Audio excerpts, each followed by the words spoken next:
자, 그러면은 이제 우리 아메리카 지리에 대해서 같이 공부를 해볼 텐데, 아메리카도 생각보다 이제 다루어 보고 싶은 나라가 많아가지고 1편과 2편으로 나누어 보았고, 일단 오늘 1편에서는 1편도 다시 A, B로 나뉘어지게 되지. 그래가지고 A에서는 선생님이 이제 NAFTA라고 이름을 지어봤는데, 미국과 캐나다와 마지막으로 멕시코.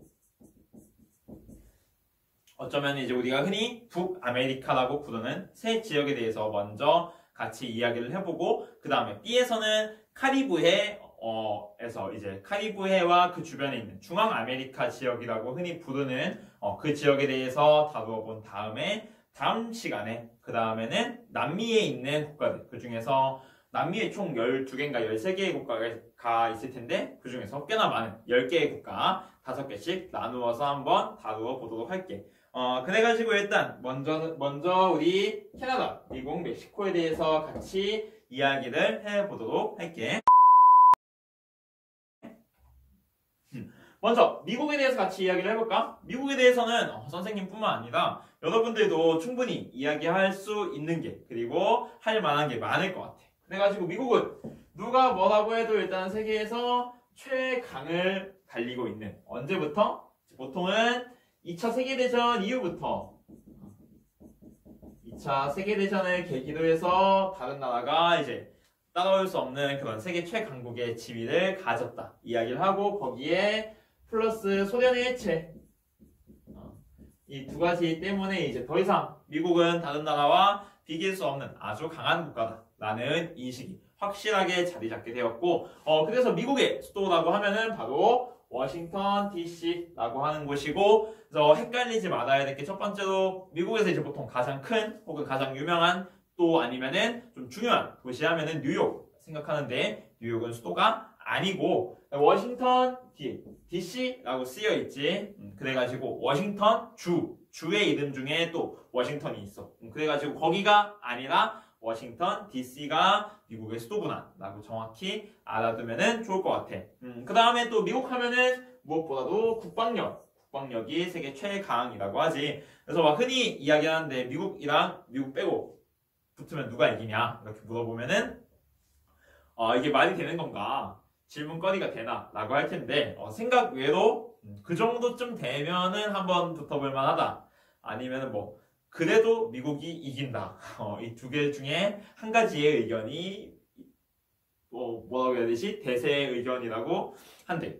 그래가지고 그만큼 미국은 우리가 상상할 수도 없을 만큼의 돈을 국방력에 쓰기도 하고, 그 다음에 이제 실제로 그런 무기라든지 훈련, 실제 전쟁을 많이 해보기도 했고, 이런 측면에서 다른 나라와 비교할 수 없을 만큼 굉장히 강한 국방력을 지닌 국가라고 해. 그리고 또 이제 미국의 국방력 하면은 좀 미국과 사이가 좋은 친한 나라들에는 대부분 미군을 파견하고 있는 경우가 많습니다. 그래가지고 우리나라 같은 경우도 주한 미군이라는 형태로 미군들이 우리나라에 들어와 있는 것을 볼 수가 있어요. 그래가지고 이제 뭐 저기 좀 북방 쪽, 동두천이나 의정부 이쪽 가도 미군들 많이 볼 수 있고, 아니면은 평택, 또 지금도 있나는 모르겠는데 용산 그쪽에도 이제 보통 미군들 많이 근무하는 지역이었던 걸로 기억해. 그 다음에 이제 프로스포츠 이야기하면은 역시 이제 미국은 굉장히 다양한 스포츠들이 또 이제 이렇게 이루어지고 있는 국가이기도 하지만, 또 그 중에서도 농구라든지 농구, 야구, 하키 이런 것들이 이제 미국에서 좀 되게 큰 규모로 이루어지고 있고, 풋볼까지 해서 미국의 4대 스포츠다라고 이야기를 하는 편이지. 그래서 뭐 메이저리그, NBA, NFL 이런 것들 전부 다 이제 미국을 기반으로 두고 여기에 이제 캐나다 팀을 한두 팀 더 끼워서 이렇게 이루어지는 형태인데, 그러다 보니까 상당히 미국 자체만 해도, 미국 내에서만 해도 엄청난 큰 규모로 리그가 돌아가고 굴러갈 수가 있다고 합니다. 요즘에는 이제 메이저리그 사커라고 이름이 있나? MLS라고 해가지고 그 이제 미국의 축구 리그도 굉장히 활발하게 이루어지고 있대. 그래가지고 이제 미국의 축구 리그와 관련해서 나중에 이야기를 또 할 수가 있겠지만은 미국의 이제 그 멕시코나 아니면은 중남미 쪽에서 올라오는 사람들, 이런 사람들과도 연관을 지어서 이야기를 해볼 수가 있을 것 같아. 이제 그 사람들을 우리는 히스패닉이라고 부르는데, 원래 이제 남미 쪽에서는 축구가 더 유명하잖아. 그래서 원래 축구를 좋아했던 사람들이 미국으로 올라와서도 축구를 하니까 이제 그 축구를 자꾸 보러 가는 거고, 그리고 또 축구를 계속 좋아하는 거지. 그래가지고 미국의 축구 인기가 올라가는 게 어쩌면은 이런 히스패닉 인구의 증가와도 무관하지가 않다. 이런 이야기를 들은 적이 있기도 해. 그 다음에 자원부국이다 라고 해가지고 생각보다 미국은 굳이 자원 없이도 잘 살 것 같은데, 그리고 실제로 잘 살 수 있을 텐데, 미국 땅에서는 자원도 굉장히 불공평하지. 미국 땅에서는 자원도 굉장히 많이 나는 편이라고 합니다. 그래서 석유라든지 천연가스 이런 것들이 굉장히 좀 많이 나는 편이고, 그래서 미국에서도 중부 아니면 중남부 지역이라고 해야 되나, 그 텍사스 같은 곳에서 이제 그 석유, 원유 많이 나는 편이고, 그 다음에 이제 서부 쪽 가게 되면은 천연가스 이런 것들도 많이 나고, 동부 쪽에 이제 미국에서 이제 초기에 많이 캐했던 석탄 이런 것들도 역시 매장량이 상당한 편이라고 해. 그래가지고 미국은 진짜 기술이라든지 자연환경, 자원 모든 측면에서 도대체 뭐가 없고 뭐가 부족한가 싶을 정도로 다 갖춘 국가라고 할 수가 있을 것 같아. 그래가지고 이제 자연환경 같은 경우도 미국에서는 거의 이제 마이애미 완전 이제 오른쪽 아래쪽으로 생각을 하면 되는데, 이쪽 가면은 거의 열대기후에 가까운 기후가 나타나기도 하고, 저쪽 시애틀 서쪽 끝이라고 생각하면 될 것 같은데, 이쪽 가게 되면은 아니면 이제 동쪽에 큰 5개의 호수라고 해서 오데호라고 하지. 그 오데호 쪽 가게 되면은 이제 거의 이제 냉대기후, 침엽수림 다 나타나고 하거든. 그리고 이제 안쪽, 내륙 쪽으로 들어가게 되면은 스텝이라든지 사막기후 이런 것들도 다 나타난다고 해. 그래가지고 실제로 미국에서 미국 땅만 다 다니면은 거의 모든 기후를 다 느끼고 모든 자연환경을 다 경험할 수가 있을 거야. 그거 이외에도 이제 우리가 흔히 들어보았을 굉장히 웅장한 자연환경들 많이 가지고 있지. 미국에서도 미시시피 강과 그 주변도 아름답기도 유명하고, 또 이제 어떤 그 침식 지형이라고 하면은 그랜드 캐니언, 또 그 뭐였지? 화산이라고 해야 되나? 그래서 그쪽 요세미티나 옐로스톤 이쪽으로 가게 되면은 역시 또 이제 그런 화산 모습도 볼 수 있고, 산맥도 유명한 게 이제 뭐 로키 산맥 이런 것들 들 수가 있고, 이런 식으로 미국에는 정말 뭐가 없지, 뭐가 부족하지 할 만큼 다양한 자연 환경들을 갖추고 있고, 또 이제 본토 말고 이제 본토가 아니라 떨어진 땅 하면은 우리가 흔히 이야기할 수 있는 알래스카는 이제 저쪽 캐나다를 지나서 다시 이제 거의 북극에 가까운 쪽에 붙어 있지.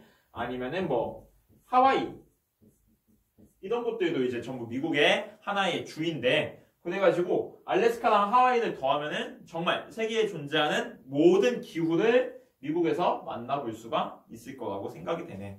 이거 말고도 이제 뭐 캘리포니아 이쪽 지역 가게 되면은 지중해성 기후 유명하니까 오렌지라든지 포도 이런 작물들도 많이 생산이 되고, 그래가지고 그 이제 미국에서 캘리포니아 쪽에서는 뭐 와인이라든지 아니면은 주스, 그래서 선키스트 들어본 적 있지? 선키스트가 이제 어떤 미국의 농협 같은 곳이라고 생각을 하면 돼. 그래서 캘리포니아 쪽에 있는 사람들이 농협 만들어서 이름을 붙인 게 선키스트구나, 이렇게 생각을 하면은 될 것 같아. 그 다음에 이제 다민족 국가라는 특징을 지니고 있기도 하지. 그래서 미국 원주민이었던 인디언이 있을 테고, 그 다음에 이제 그 초기에 건너온 백인들이 있을 테고, 이 사람들이 끌고 온 노예인 흑인들이 있을 테고, 최근에 이제 멕시코나 더 남쪽에서 올라오게 된 히스패닉이 있을 거야. 그래가지고 이제 미국의 이런 인종 구성에 대해서 문제로도 자주 또 출제가 되는 편이거든. 어떻게 나오게 되냐면은, 여전히 이제 미국 내에서 가장 인구가 많은 사람들은 보통 백인들이고, 2등이 원래는 흑인이었는데 최근에 그 히스패닉들이 많이 불법 이주를 하기도 하고 그 다음에 이 히스패닉들이 아이를 많이 낳는 그런 특징들을 보이기 때문에 최근에 이제 흑인과 히스패닉의 순위가 역전이 되었다는 거 기억해두면 좋을 것 같아.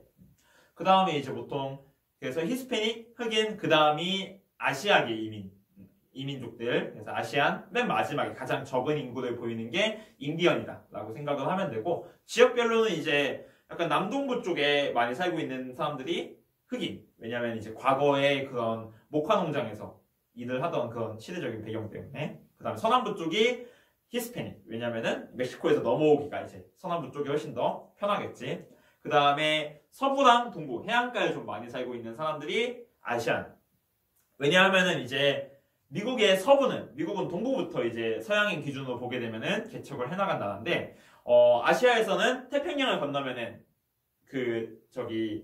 미국의 서부가 나오게 되지. 그래서 샌프란시스코, 시애틀 이런 곳들이 이제 아시아 인종의 비율이 높은 편이고, 그리고 또 이제 동부의 대도시에도 아시아 사람들 많이 사는 편이고, 그 다음에 백인 같은 경우는 역시 동부 그쪽에서 이제 대도시 쪽에 많이 모여 사는 모습을 보인다고 합니다. 너무 말을 많이 했는지 컴퓨터가 지겨워서 꺼졌어. 뭐야? 필기도 다 날라갔네. 생겼다. 그래가지고 말 그만하라는 뜻인 것 같아. 미국 여기까지만 할게. 이제 미국에 이어서 캐나다 이야기를 해볼게. 그래서 캐나다는 오타와라는 도시가 수도이고, 캐나다 같은 경우는 역시 오타와가 제일 큰 도시는 아니야. 제일 큰 것과는 상관이 없고, 토론토라든지 밴쿠버 양쪽이 이제 해안에 위치한 도시들인데, 이쪽이 가장 큰 도시여서 어쩌면은 싸우기 싫어서 오타와라는 곳을 수도로 지정한 게 아닌가, 이런 이야기를 좀 해볼 수가 있고, 캐나다를 보게 된다면은 미국과 정말 그 국경선이 반듯한 것을 볼 수가 있는데, 그래서 미국과 캐나다의 경계가 이렇게 있을 거야. 이 경계는 아마 북위 49도선, 북위 49도선으로 알고 있습니다. 그래가지고 미국과 국경을 맞대고 있는 두 나라 중에 한 나라지. 위쪽엔 캐나다, 아래쪽에는 멕시코. 그 다음에 캐나다 하면은 단풍 이야기를 할 수가 있는 게, 캐나다의 국기가 이렇게 방금 바뀌었구나 해가지고 이렇게 빨간색 여기 단풍잎 이런 식으로 그려져 있지. 그래서 캐나다의 상징이 이 단풍이다 라고 해서, 단풍 영어로 하면은 메이플이거든. 메이플 여러분들이 좋아하는 그 게임 아니고, 이제 원래는 단풍이라는 뜻이야. 그래가지고 무슨 얘기를 하는 건지 나도 잘 모르겠다. 그래서 어쨌든 캐나다 단풍으로 유명하기는 한데, 다만 이제 캐나다 같은 경우는 아까 얘기했듯이 북위 49도보다 더 위쪽에 위치하고 있기 때문에 캐나다에서 더 흔하게 볼 수 있는 거는 침엽수림이라고 해. 단풍은 이제 잎이 이렇게 넓잖아. 이런 넓은 잎을 가진 것을 우리는 화렵수라고 하지. 이제 캐나다에서 조금 더 흔히 볼 수 있는 거는 침엽수림이고, 그래서 북쪽으로 올라가면은 우리가 흔히 생각하는 시베리아 이쪽을 떠올릴 때처럼 그렇게 빽빽하게 침엽수림이 있는 것을 볼 수가 있다고 합니다. 그래서 이제 침엽수림 얘기하면은 나무 특징 얘기를 했었는지 모르겠는데, 상대적으로 침엽수가 좀 딱딱하지 않은, 물론 이렇게 주먹으로 때리면 아프지. 근데 이제 나무끼리 비교해 봤을 때 상대적으로 열대기후의 나무가 더 단단하고, 그 다음에 침엽수 이쪽에 이제 냉대기후의 나무가 좀 더 무르기 때문에, 이런 침엽수들을 이용해서 주로 만드는 게 펄프, 아니면은 그러니까 휴지 만든다고 생각하면 되고, 그 다음에 종이 이런 것들을 만든다고 해. 반면에 이제 단단한 그 열대기후의 나무들을 가지고 가구 같은 거를 주로 만든다고 합니다. 그 다음에 이제 캐나다 같은 경우도 역시 자원 대국의 성격을 띠고 있고, 그래서 캐나다 같은 경우는 셰일가스라고 하는, 원래 그 셰일이라고 하면은 진흙이잖아. 진흙 사이사이에서 이제 그 석유 같은 것을 채취를 할 수 있는 그런 성질의 것을 이야기를 하는데, 원래는 이게 땅에 석유가 있으니까 그럼 파내면 되는데, 이거는 그 진흙 사이사이에 있으니까 막 어떻게 짜내고 추출을 하고 이런 과정을 거쳐야 될 거 아니야. 그래서 이거 번거롭고 불편하니까 돈 안 돼 하고서 있긴 있는데 있어. 돈은 안 돼 하고서 내버려 뒀었거든. 그런데 이제 석유값이 오르니까 이제 이런 것들도 전부 다 이제 어떤 가치를 가지게 돼가지고 그때부터 또 원래도 자원이 많았는데 그것까지도 다 이제 자원이 되어가고 있다고 합니다. 그래서 캐나다 같은 경우도 땅은 넓어, 사람 많이 안 사나, 자원 많아 하니까 이제 뭐 거의 가만히만 있어도 부자가 그냥 나라 사람들 다 먹고 살 만한 그런 특징을 가진 나라라고 할 수가 있을 것 같고, 그 다음에 이제 캐나다 하면은 캐나다 역시 미국처럼 뭐 영어 쓰고 그 다음에 이제 영국인으로 대표되는 그런 미국에서 이주한 사람들이 주로 거주하는데 반해서 캐나다의 아마 동쪽일 거야. 동쪽에 있는 퀘벡주라고 하는 하나의 주가 있는데 여기에서는 특이하게 이제 프랑스어를 주로 사용하는 그런 특징을 가지고 있어. 그러면 당연히 프랑스계가 많겠지. 그래가지고 북아메리카에서는 좀 흔치 않은 그런 분쟁인데 이 퀘벡주는 분리 독립운동을 여전히 하고 있다고 해. 분리 독립운동이나 투표. 그래가지고 이런 분리 독립운동 투표 이야기하면은 저기 우리 스페인 할 때 한번 카스티아랑 카탈루니아 얘기했었고 그 다음에 퀘벡에서도 역시 이렇게 나타나고 있구나 라고 한 번 정도 기억을 해주면은 좋을 것 같아. 그래서 이제 캐나다에 대해서도 얘기를 하려면은 더 할 수 있는데 세계 국가만 하니까 원 없이 이야기할 수 있을 줄 알았더니 생각만큼 그렇게 묵묵하지가 않네. 시간이 금방금방 간다. 그럼 이제 이어서 멕시코에 대해서 이야기를 해볼게. 멕시코 같은 경우는 먼저 수도는 멕시코시티에 위치를 하고 있고 그 다음에 멕시코 하면은 역시 이제 지금 미국의 대통령이 누구지? 트럼프지. 그래가지고 트럼프가 멕시코 국경에 뭐 장벽을 세우고 있다라고 해서도 굉장히 이슈가 됐었는데 그래서 이 멕시코의 국경, 미국과의 국경이 굉장히 큰 문제가 되고 있지. 어떤 이유냐면은 멕시코 사람들은 멕시코에서 어떤 먹고 살기가 힘드니까 미국으로 가서 불법 체류를 하면서 낮은 임금을 받으면서 살더라도 멕시코에서 살 때보다 더 편하고 돈을 많이 벌 수 있는 거지. 그래서 이제 멕시코 사람들 입장에서는 불법으로라도 넘어가려고 하고 미국 입장에서는 그러면은 이 사람들이 어쨌든 오게 되면은 또 어떤 사람인지도 모르고 그리고 이 인구를 어떻게 다 수용을 할 것인가, 난민을 인정을 할 것인가 말 것인가 문제들이 굉장히 많으니까 막으려고 하고 있어. 그래가지고 이제 미국과 그 멕시코 사이 국경은 굉장히 경비가 삼엄하다고 합니다. 그래서 그 위쪽에 있는 미국과 캐나다의 국경과는 좀 다른 편이야. 미국과 캐나다는 굉장히 이제 가깝게 지내고 거의 이제 친구처럼 지내는 사이거든. 그래서 어떤 그 도로는 이렇게 가다 보면은 미국이었다 캐나다였다 미국이었다 캐나다였다 그럴 수도 있대. 그런 게 가능하지만 멕시코에서는 이제 약간 어림도 없는 그런 일이 되겠지. 그래가지고 이제 미국과 캐나다는 둘 다 이제 여기는 영어를 주로 퀘벡 아까 얘기했지만 주로 영어를 쓰는 데 반해서 멕시코 같은 경우는 스페인어를 주로 사용하는 국가이기 때문에 좀 차이가 날 수가 있을 거야. 그래가지고 이제 멕시코 밑으로는 대부분의 나라들이 스페인어를 사용하게 됩니다. 이거는 이제 예전에 스페인의 식민지 지배를 받았던 경험과 좀 관련이 된다고 이해를 하면 될 것 같아. 그래서 남미에서도 남아메리카에서도 대부분의 지역이 스페인어를 사용하는데 딱 한 나라. 딱 한 나라는 아니지만 어쨌든 편의상 브라질이라는 국가만 혼자 포르투갈어를 사용합니다. 그래서 이제 그 부분에 대해서는 다음 아메리카질이 두 번째에 이야기를 더 할 테고 일단은 그래서 멕시코 같은 경우는 국경과 관련해가지고 미국과 굉장한 마찰이 있다는 거 좀 기억을 해두면 좋을 것 같고 그 다음에 또 멕시코 하면은 아까 우리가 이 세 나라를 부르는 이름이 NAFTA였잖아.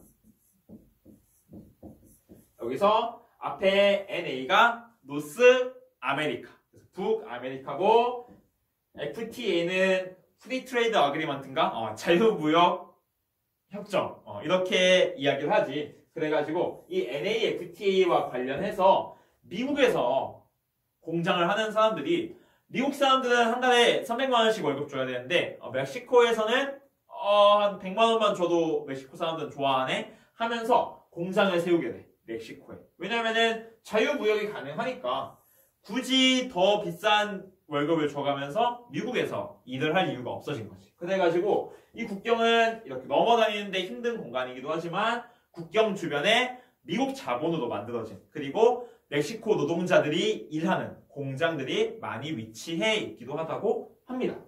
그 다음에 타코랑 하바네로 하면은 이제 이거는 어떤 멕시코의 그 음식들이지. 타코 이렇게 약간 옥수수로 만든 건가? 해가지고 싸서 먹는 그런 거고, 그 다음에 하바네로 하면은 멕시코도 우리나라 사람들 못지않게 매운 거 엄청 좋아하고 잘 먹는다고 하지. 그래서 이 하바네로가 멕시코 고추구나 이렇게 생각을 하면 되고, 상당히 매운 편이라고 합니다. 그래서 나도 이제 매운 거를 좋아하지만 잘 못 먹는 편이어서 하바네로는 쉽게 도전하기가 어렵더라고. 그 다음에 스페인어 사용한다. 역시 앞에서 얘기를 했던 것처럼 북아메리카 지역과 다른 두 나라와 좀 다르게 나타나는 특징이고, 그러다 보니까 미국과 캐나다를 하나의 범주로 묶고 그 다음에 멕시코를 다른 범주로 묶기도 하지. 그래가지고 그렇게 묶으면 이제 여기서는 북아메리카, 남아메리카 이렇게 묶었지만 앵글로 아메리카와 라틴 아메리카라는 구분으로 아메리카 지역을 나누어 볼 수도 있습니다. 그래가지고 북아메리카, 남아메리카 나누게 되면은 그 기준은 파나마 해협이라고 하는 그 어떤 북아메리카와 남아메리카를 잇는 지역 중에 가장 좁은 그곳을 의미를 하는데, 앵글로 아메리카와 라틴 아메리카를 나누는 곳은 리오 그란데 강이라고 하는 미국과 멕시코 국경쯤에 흐르는 강이라고 하네. 그 다음에 이제 멕시코 하면 역시 아즈텍 문명이 번성했었던 지역이다 라고도 이야기를 해볼 수가 있을 것 같아. 그래가지고 이제 우리가 여기 북아메리카 전체에서 문명 이야기를 하면은 크게 이 아즈텍, 그 다음에 잉카, 마야 세 가지 이야기를 할 수가 있을 거야. 그래가지고 나머지 두 개에 대해서는 또 뒤에 다른 나라에 대해서 이야기를 할 때 얘기를 해주도록 할게. 그래서 일단은 첫 번째 아메리카 지리는 여기까지 이야기를 해보고, 바로 이어서 두 번째 영상에서는 얘기했던 것처럼 중앙아메리카와 카리브해 연안에 있는 지역들, 이 지역에 대해서 같이 이어서 이야기를 해보도록 합시다.